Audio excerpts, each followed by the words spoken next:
Olá novamente.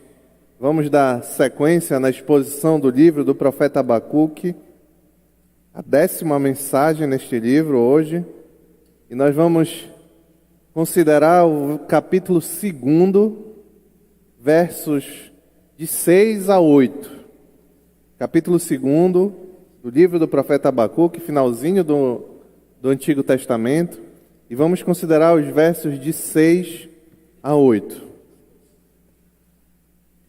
Eu tenho certeza que, se não todos, pelo menos a grande maioria, já assistiu a algum filme que tinha um gênio.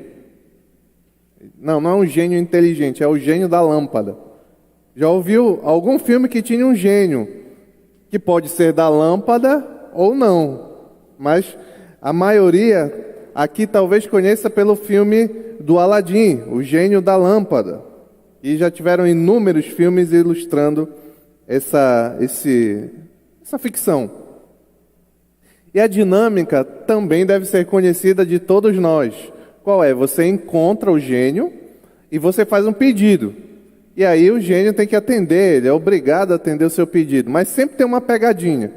Sempre tem uma pegadinha. Só que os mais velhos aqui, tipo o pastor Paulo, os mais velhos que estiverem aqui, talvez tenham assistido um filme que passava no final, que foi lançado no final da década de 90, chamado O Mestre dos Desejos. Bora ver, vou ver a idade das pessoas. Quem já viu O Mestre dos Desejos, levanta a mão. Opa! Tem gente que está escondendo o jogo. Paulo, levanta o braço. O Mestre dos Desejos é o seguinte: tinha um gênio, mas esse não era um gênio bonzinho, não. Era um gênio do mal. Era mais parecia com demônio do que com gênio. E você fazia um pedido para ele, 3 pedidos, eu acho que era 3, podia fazer 3 pedidos, mas se você chegasse a fazer o 3º pedido, ele realizasse o seu desejo, então acontecia um mal, acho que o mundo acabava, ou ele era libertado, alguma coisa assim. Mas o que importa não é o que acontece no filme. É uma frase que é repetida nesses filmes. Se eu não me engano, foram 4 filmes na série. Eu não vi os 4, tá? A frase era o seguinte: ele sempre dizia àqueles que libertavam ele lá e podia fazer o desejo. Ele dizia o seguinte: cuidado com o que você deseja, pois pode se realizar. Era o mote, digamos, a frase. Pelo menos nos filmes dublados, né? Naquela época eu via filme dublado. Então, eu não sei se em inglês é outra frase, mas ele dizia isso: cuidado com o que você deseja, porque o seu desejo pode se realizar. Os babilônios, de quem nós tratamos na nossa carta, eram um povo que viviam atrás dos seus próprios desejos. E esses desejos envolviam a idolatria deles mesmos. E muitos desses desejos, pasme, nós temos acompanhado aqui na exposição, foram realizados. Obtiveram êxitos em muitos desses desejos, dominaram o mundo naquela época. Mas como nos filmes que eu acabei de citar, isto não ficaria sem graves consequências. E agora vamos, enfim, ler o nosso texto. Diz aí, Abacuque, capítulo 2, verso 6. Todos esses povos um dia rirão dele com canções de zombaria e dirão: ai daquele que amontoa bens roubados e enriquece mediante extorsão. Até quando isto continuará assim? Não se levantarão de repente os seus credores? Não se despertarão os que fazem tremer? Os que o fazem tremer? Agora você se tornará vítima deles. Porque você saqueou muitas nações, todos os povos que restaram o saquearam, pois você derramou muito sangue e cometeu violência contra terras, cidades e seus habitantes. Oremos. Pai querido, obrigado pela Tua palavra, Senhor. E nós sejamos edificados, transformados, moldados por ela, Senhor. É o que te pedimos em nome de Jesus. Amém. Já sabemos que o povo de Judá passava por um declínio moral e espiritual muito grande. E o profeta Abacuque recorre a Deus, e aqui eu estou dando um panorama geral, para você se situar onde nós estamos. E o profeta Abacuque recorre a Deus, questiona a Deus até quando o povo dele, o povo de Deus, ia continuar em pecado, em desgraça, idolatria, etc. E Deus diz que não ia durar muito tempo porque ia mandar um castigo. E esse castigo viria por meio dos caldeus, dos babilônios. Só que quando Deus descreve o castigo, o profeta Abacuque se assusta, porque o castigo é terrível, o castigo que o povo de Israel e o povo de Judá, mais precisamente, iria sofrer, que ia culminar no exílio babilônico. E aí o profeta, então ele recorre novamente a Deus. E aí ele como um recurso, uma queixa sobre outra queixa, sobre a resposta, ele diz: não pode continuar assim, vai destruir, o povo vai ser destruído. E esse recurso também não ficou sem resposta de Deus. Quando consideramos os versos 4 e 5 desse capítulo 2, Deus revelou o cerne da questão. Está lá no versículo 4. Aí é o versículo central para entender essa carta, esse livro. Ele diz: escreva, o ímpio está envaidecido, seus desejos não são bons. Se referindo ao povo de Judá, ao povo dos caldeus. E diz na sequência: mas o justo viverá pela sua fidelidade. Isto Deus deu em resposta a Abacuque para dizer que dentre o povo dele, aqueles que fossem fiéis ou tivessem fé, porque a outra tradução cabível aqui é o justo viverá pela sua fé, esses continuariam viveriam. Para aquele povo, então, que os desejos não eram bons, os caldeus, a glória, que davam glória a si mesmo, Deus vai revelar, e hoje nós vamos começar a ver essa revelação, 5 ais. Esses ais, A e S, expressam um princípio universal. E está aqui o princípio: tudo que é mal está sob o juízo de Deus. Os maus podem triunfar por algum tempo, mas sua sentença está selada. Este é o princípio que vai ficar revelado nesses ais. Aqui nós vamos começar a conhecer o primeiro hoje. E o primeiro ponto eu chamei de advertência contra o enriquecimento forçado. Está lá em Abacuque, capítulo 2, verso 6. Vou ler novamente o texto. Todos estes povos um dia rirão dele com canções de zombaria e dirão: ai daquele que amontoa bens roubados e enriquece mediante extorsão. Até quando isto continuará assim? Para nós entendermos esse verso 6, é importante nós voltarmos um pouquinho para o verso 5, para entendermos a que povos Abacuque está se referindo. Diz: todos estes povos um dia rirão. Quem são esses povos? Olha lá o que diz, nós vamos poder saber no verso 5. De fato, a riqueza é ilusória, e o ímpio é arrogante, não descansa. E esse ímpio é os caldeus. Ele é voraz como a sepultura e como a morte, nunca se satisfaz. Aí está aqui, os povos. Apanha para si todas as nações e ajunta para si todos os povos. Quem são esses povos? Eram os povos em que a Babilônia passava destruindo e roubando e matando, e torturando e etc. E os exércitos desses povos eram integrados ao exército da Babilônia. E a esses povos, então, é que o texto declara agora no verso 6, que esses povos um dia rirão dos caldeus ou dos babilônios. Nada mais fere permanentemente do que se tornar alvo de zombaria.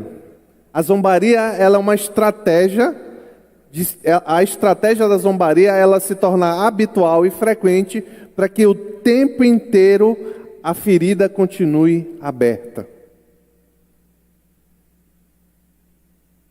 Essa era a intenção do que foi revelado por Deus ao profeta. Esses ais, 5 ais, na verdade são uma canção de zombaria, para zombar daquele povo que outrora, naquela época, ainda se achava o dominador de todas as coisas.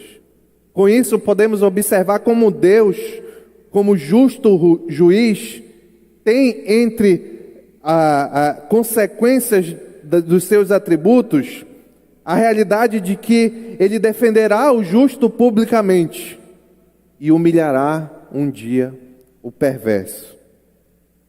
Deus, na condução da história, se nós nos aproximarmos, e especialmente do Novo Testamento, vamos ver que o humilde será exaltado e o arrogante entrará em desgraça. É um padrão de Deus. Existem orgulhosos, existem soberbos que aparentam viver em boa condição, em sucesso. Sim, existem, mas é um padrão do agir de Deus, que esses um dia serão humilhados, e aqueles que são humildes serão exaltados. Por isso que esse Deus trouxe para os babilônios que conquistavam grandes coisas, trouxe para eles grande desgraça, grande zombaria, opróbio de todos. Ais que seriam repetidos e cantados contra aquele povo. Observe que esse texto, que vai desde do verso 6 do capítulo 2 até o verso 20, é um provérbio ou uma canção de zombaria. E o fato de ser escrito dessa forma é que nós sabemos, para nós talvez não rime tanto aqui, mas na linguagem original, no hebraico, as palavras elas são fáceis de rimar e de memorizar. A ideia é que os povos que agora eram dominados pelos caldeus memorizassem essas canções e pudessem falar livremente ela posteriormente, quando o castigo de Deus viesse sobre os babilônios. Os ais que começam cada estrofe nesta canção significam graves advertências. Porém, no contexto aqui do provérbio, ela assume um tom de insulto. E o primeiro destes que nós vamos considerar essa noite é: ai daquele que amontoa bens roubados e enriquece mediante extorsão. Ou, quem está lendo na revista e atualizada, ai daquele que acumula o que não é seu. A NVI está interpretando o texto e dizendo como é que eles acumulam, por meio do roubo e da extorsão. Aqui é essa diferença, por isso que tem essa diferença na tradução. Nas guerras, como já comentei, expansionistas da Babilônia, ela tinha tomado como presa reféns inúmeros. O exército deles eram formados pelos reféns, em grande maioria. Objetos de arte, riquezas, ouros, pedras e metais preciosos eram levados pela Babilônia na empreitada. E este pecado é que é condenado aqui: o acúmulo de bens que não são seus. Que quer por meio de roubo, quer por mediante fraude ou qualquer tipo feito de forma forçosa, este é o pecado a quem esse primeiro ai condena. É natural que Deus condene essa prática, porque é a quebra do 8º mandamento, que diz: não furtarás. Êxodo 8, 20 e 15. Nós vamos ver na sequência da exposição que esses ais estão sempre relacionados a algum mandamento dos 10 mandamentos da lei do Senhor. Por isso, então, que essa prática, que é contra ao resumo da lei do Senhor, os 10 mandamentos que expressa o caráter de Deus, essa prática está debaixo de um ai condenatório.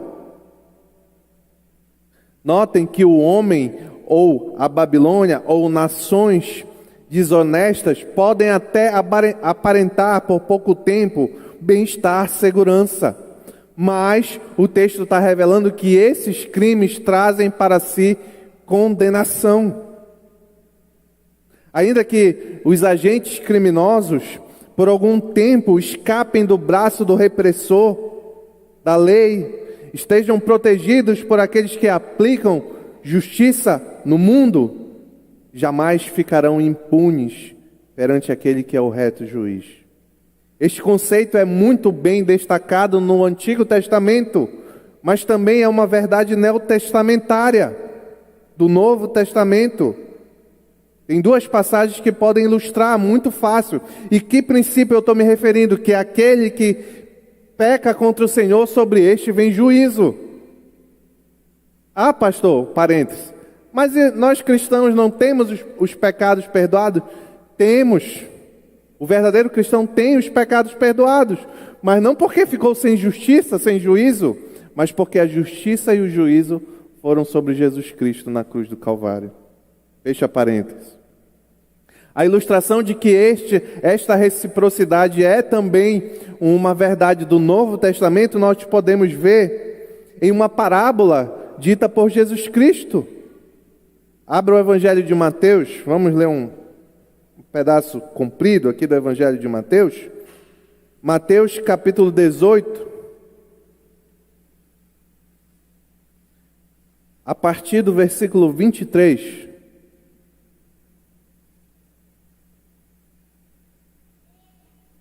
Mateus capítulo 18, a partir do verso 23.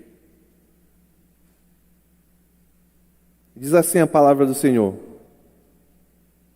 Por isso, o reino dos céus é como um rei que desejava acertar contas com seus servos. Quando começou o acerto, foi trazido à sua presença um que lhe devia uma enorme quantidade de prata. Como não tinha condições de pagar, o Senhor ordenou que ele, sua mulher, seus filhos e tudo o que ele possuía fossem vendidos para pagar a dívida. O servo prostrou-se diante dele e lhe implorou: Tem paciência comigo e eu te pagarei tudo. O senhor daquele servo teve compaixão dele, cancelou a dívida e o deixou ir. Mas, quando aquele servo saiu, encontrou um dos seus conservos, um igual, que lhe devia 100 denários. Por que o texto traz que é 100 denários? Porque 100 denários é bem menos do que ele devia. Agarrou o que foi perdoado, agarrou o conservo e começou a sufocá-lo, dizendo: Paga-me o que me deve. Então o seu conservo caiu de joelhos e implorou-lhe: Tenha paciência comigo e eu lhe pagarei. A mesma frase, mas no verso 30 diz: Mas ele não quis, antes saiu e mandou lançá-lo na prisão até que pagasse a dívida. Quando os outros servos, companheiros dele, viram o que havia acontecido, ficaram muito tristes e foram contar ao seu senhor tudo o que havia acontecido. Então o Senhor chamou o servo e disse: Servo mau, cancelei toda a tua dívida, por que me implorou? Você não devia ter tido misericórdia do seu conservo, como eu tive de você? Irado, seu senhor entregou-o aos torturadores, até que pagasse tudo o que devia. Notem que o problema aqui foi que o homem não teve a mesma misericórdia que o seu senhor. Mas não que ele não devia a dívida, e não que a dívida não poderia ser cobrada. O Senhor agiu com misericórdia, mas quando ele viu que ele não tinha misericórdia, a dívida, a retribuição foi cobrada. E ele deveria ficar preso. O texto não diz que era injusto ele ficar preso. Ele deveria ficar preso até que pagasse toda a dívida. O apóstolo Paulo vai deixar mais clara essa mentalidade no Novo Testamento, quando ele ensina que Deus é justo e retribui com punição aqueles que atribulam os cristãos. 2 Tessalonicenses, capítulo 1, verso 6 diz: É justo da parte de Deus retribuir com tribulação aos que lhes causam tribulação. Esse lhes se refere à igreja. O Deus de toda a terra, então, fará o que é reto. É parte de sua retidão expressar justiça e punição contra os que oprimem os outros. Para Abacuque, essa era uma questão central, de grande relevância, pois o profeta começava a sua queixa dizendo que o povo dele, os conservos dele, estavam vivendo em crueldade, em injustiça. Mas quantos anos transcorreriam a opressão, e agora já falando da opressão que Deus traria por meio dos caldeus, quanto tempo transcorreria essa opressão sobre aquele povo, ainda que pecador? Por isso que no profeta, essa é a questão para Abacuque. Ele achava que o povo ia ser destruído. E Deus coloca no Provérbios uma pergunta: até quando isto continuará assim? Nós vemos no final do verso 6. Isso deve nos trazer muitas implicações e deve nos direcionar. Primeiro, é que enriquecer por meio de roubo, extorsão, forçadamente, sem que seja fruto do trabalho correto à luz da Escritura, é uma maldição. Não só um pecado, mas uma maldição. Maldição por quê? Porque atrai para aquele que pratica julgamento de Deus. Uma coisa é certa, meu irmão. Nós temos que andar em confiança na justiça de Deus. Temos que andar em confiança na justiça de Deus no sentido de que, por vezes, nós nos angustiamos e murmuramos e reclamamos porque as coisas não estão acontecendo como nós achamos que deveriam acontecer. Só que uma verdade é absoluta. Deus vai trazer justiça sobre todas as coisas. Podemos ver até por certo tempo o ímpio viver em segurança e o justo em insegurança. Mas ai do ímpio, que o justo viverá pela fé. Nós temos que andar em confiança do que acontece, confiança que temos um Deus soberano que não ignora nada. Isso aqui serve para nações, como serve para nós. Olha, eu tenho um hábito. Quando alguém pratica algo que eu considero muito ruim contra mim, ou então contra a minha família, algo que me machuca, mas eu não tenho como reagir, ou talvez eu não consiga fazer aquela pessoa mudar de ideia, mudar de opinião, mas ela fez algo que me magoou muito, eu oro que o Senhor seja juiz entre eu e essa pessoa. E é uma oração um pouco perigosa, porque às vezes o errado pode ser eu. Mas é um hábito. Alguém me fizer um mal, me ofender, ao invés de eu ir lá, retrucar e tal, não, que o Senhor seja o juiz entre mim e essa pessoa. Nós temos que ter, não que eu seja exemplo de nada, mas nós temos que ter a confiança no Senhor, de que Ele fará justiça. Outra implicação direta desse texto, e aqui é um ponto nervoso, é que nós não podemos buscar obter riquezas que não sejam frutos do nosso lícito trabalho.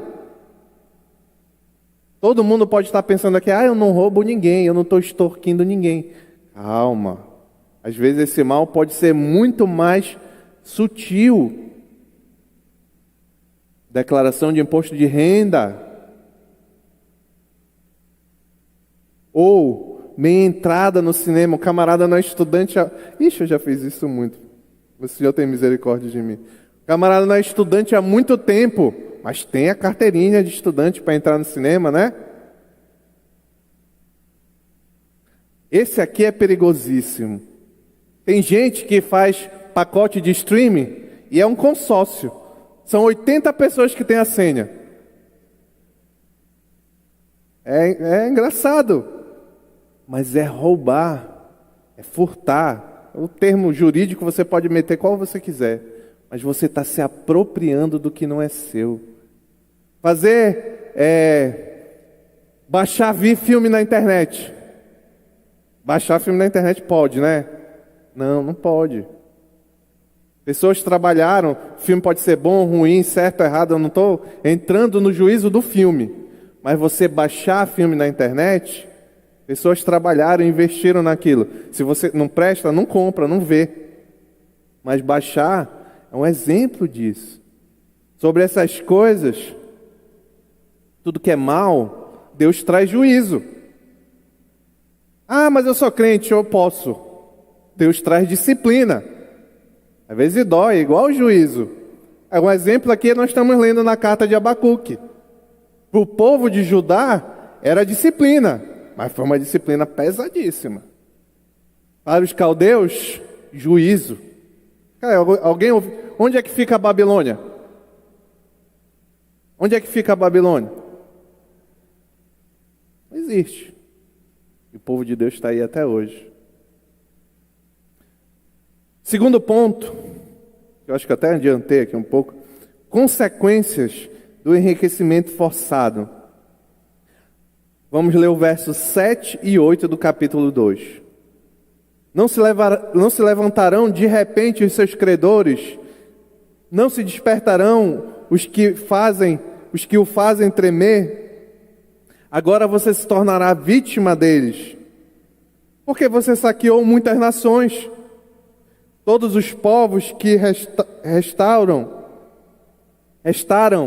o saquearão, pois você derramou muito sangue e cometeu violência contra terras, cidades e seus habitantes. A sequência do texto revela Deus revelando o juízo divino cantado contra os caldeus, e que esse juízo ia revelar uma inversão de papéis. Por muito tempo Deus foi longânimo, paciente com os pecados dos caldeus. Até usou, vimos aqui que foi Deus que levantou os caldeus para ir lá e destruir tudo, a levar o povo de Judá cativo para a Babilônia. Só que essas práticas não ficaram sem contar para a conta deles. As pessoas, porém, por um tempo receberam a paciência do Senhor. Só que a retribuição divina é certeira e pode chegar sem aviso prévio. Tem crente que eu acho que ele pensa que a disciplina do Senhor só vem no céu, ou antes de ir para o céu, sei lá, sei quando. Ele pensa que não é agora. Pode ser agora, pode ser depois. O ímpio, pode ser que ele receba só no inferno, mas virá. O juízo de Deus é certeiro. E o verso 7, o início, nos mostra que pode ser de repente. E tudo que eu falar de castigo serve o mesmo princípio para a disciplina. De repente, os seus credores não se levantarão, de repente, os seus credores. As vítimas deixarão de ser vítimas, e os criminosos, os babilônios, se tornarão vítima deles, é o que diz o texto. Se você que está aqui nessa noite tem andado em pecado, se arrependa do seu pecado, mude. Eu não sei qual é, eu devo me arrepender dos meus também. Não sei qual é o seu pecado, mas se arrependa, não continue na prática, lute contra ele por mais difícil e impossível que pareça, porque de repente vem a disciplina. Se você é crente, se você é ímpio, se arrependa, para que quem sabe Deus lhe dê disciplina, porque o juízo é muito pior. O verso 8 revela qual a razão final para esta vinda de juízo divino e violência cruel. Diz lá por quê. Porque você derramou muito sangue, cometeu violência contra a terra, cidades e seus habitantes. É interessante esse texto, que ele revela que tudo está debaixo da alçada de Deus. Ele não está preocupado somente com o indivíduo, também com o indivíduo, mas ele está preocupado com terras, cidades e habitantes, nações. Nada escapa os olhos do Deus Todo-Poderoso. Esse provérbio, então, expressa de forma memorável e deixa bem claro que o Todo-Poderoso está excessivamente preocupado, de olho, não preocupado como quem não soubesse o que vai acontecer, mas ele se ocupa de todos os acontecimentos. Por isso, deverá retribuir todos conforme a sua obra. Que bom que há Jesus Cristo para nós, porque se nós dependêssemos das nossas obras, nós estávamos lascados, ferrados. Mas tem umas lições aqui, bem práticas. O juízo de Deus pode acontecer no tempo presente. Pode acontecer. Não é o ímpio, muitos dos ímpios que nós conhecemos, nós podemos confiar no Senhor e esperar que talvez Ele traga juízo aqui, parcial. Mas se permanecer ímpio, um dia vem o juízo definitivo, o inferno. Outra aplicação é sabermos e andarmos confiantes nisso, que a soberania de Deus se estende a todas as instituições. Família, a família que anda em iniquidade, a soberania de Deus está de olho. Igreja, quantas igrejas ensinam abobrinha, heresias? Pode parecer brincadeira, mas eu recebo quase que semanalmente algum jovem que chega aqui e passa por constante angústia por causa de um mau ensinamento de outras igrejas. Vou dar um exemplo.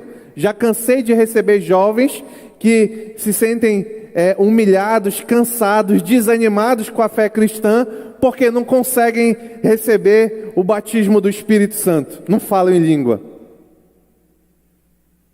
Frequentavam outras igrejas e diziam assim: poxa, aquele camarada que nem mostra uma vida de santidade, consegue lá falar aquilo lá que eles falam, mas eu que me dedico, leio a palavra, oro e me sentia um crente inferior.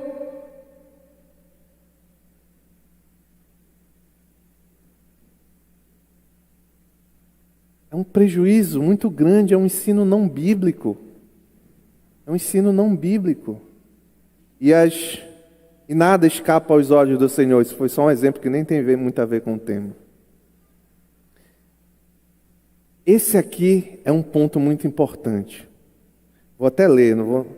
Se considerássemos receber, olha essa frase.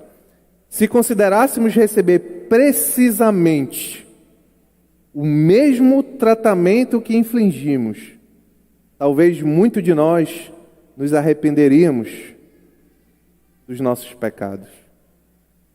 Se o mal que eu faço, eu esperasse receber, eu ia pensar 2 vezes antes de cometer o mal. Os babilônios não pensaram 2 vezes, e sobre eles veio o castigo.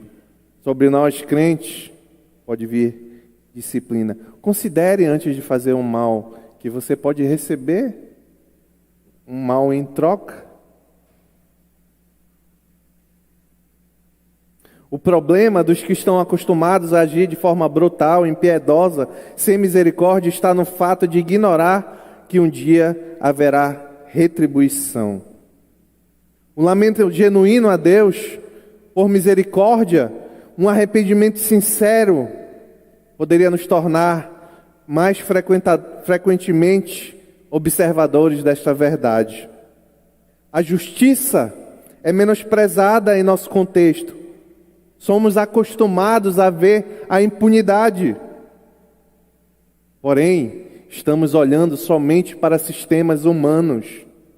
Mas tem um sistema que nunca falha. É o sistema divino. O cristão não pode andar murmurando, se queixando. Nada está dando certo. Isso aqui, eu sou perseguido, injustiçado, coitado de mim, pena de si mesmo. O cristão não pode andar assim. O cristão tem que andar confiante em Deus, que traz justiça mais cedo ou mais tarde. Se não aqui, uma justiça muito maior. Aquele arrependido que se colocou aos pés da cruz, vai para a glória, para o céu, depois de novo céu e nova terra. Mas aquele que andou, aquele que pode estar te injustiçando agora, se Deus não tiver a misericórdia dele, a mesma que teve com você, ele também vai sentir e sofrer o juízo divino. Caminhando para a conclusão, os babilônios desejavam poder, nações e terras, e seus desejos foram realizados. Os babilônios, para obter esses desejos, foram cruéis, corruptos, impiedosos, idólatras e tiveram êxito. O que você é capaz de fazer para obter os seus desejos? A que preço nós podemos ir quando queremos algo? Os babilônios obtiveram muito sucesso. Mas onde está esse povo agora? Onde estão aqueles homens? Certamente, muitos deles estão no inferno. Aqueles que não se arrependeram, grande maioria provavelmente, se não todos. Dr. Martin Lloyd-Jones diz que assim também acontece com todas as nações. Leia a respeito dos impérios iníquos, como pareciam ter um mundo sobre os seus pés. Egito, Grécia, Roma. Recorde-se, porém, do seu fim. Durante a era cristã, aconteceu a mesma coisa. Houve época em que parecia que os turcos dominavam o mundo, mas finalmente caíram. Nação após nação se levantou para depois cair. E está aqui o pensamento brilhante do Dr. Martin Lloyd-Jones. Chega a hora em que o ai, pronunciado por Deus, entra em vigor. E o ai, o juízo e a sentença de Deus sobre o injusto são certos. Amém?